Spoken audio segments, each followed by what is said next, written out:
most favored nation clause. Now, what happens is that, there are two countries, let's say X and Y, right?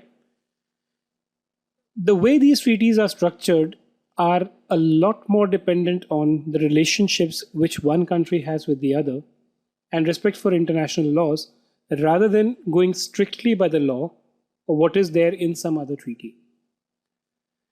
Most favored nation clause, the purpose of this clause is that when India is entering into a treaty with some other country, if they have good relationships, then India can agree that if today I enter into a treaty with you, which contains some clauses, but tomorrow I enter into another treaty where I give some benefits to someone else, I am going to extend those benefits to you, effective from the date when I give those benefits to someone else.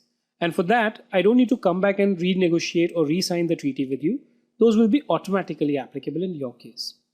So let's say, for example, India enters into a treaty with country X, which contains a clause relating to royalty and FTS. Subsequently, India enters into a treaty with country Y. And the rate of royalty taxation, so let's say the rate of royalty taxation here is 15%. In this new treaty that India has entered into, it says the rate of taxation will be 10%.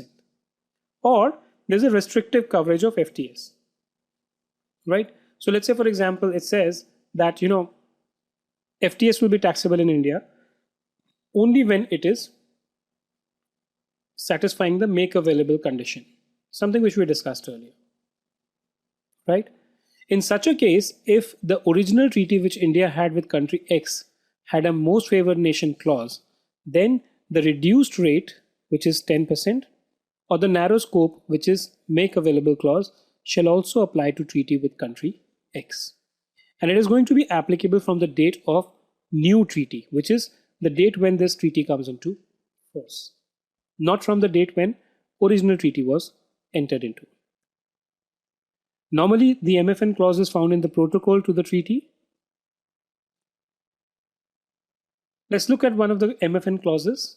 If after the signature of this convention, which is the treaty between India and Netherlands, under any convention, any treaty or agreement between India and a third state which is a member of the OECD, which means that if India enters into a treaty with a non-OECD country, okay, and that contains some better clauses, those will not automatically apply here. It's only a treaty with the OECD countries.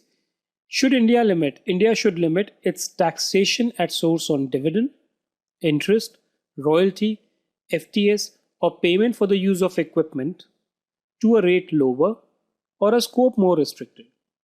So in respect of any of these payment, if India enters into a treaty with a third state which is a member of OECD, where the rate of tax is lower or the scope of taxation is limited in India's favor, then the rate or scope provided for in this convention on the said item of income, then as from the date on which the relevant Indian convention or agreement enters into force. Which convention or agreement? The convention or agreement with the third state.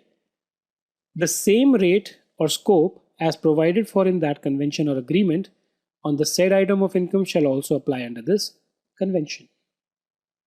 Right?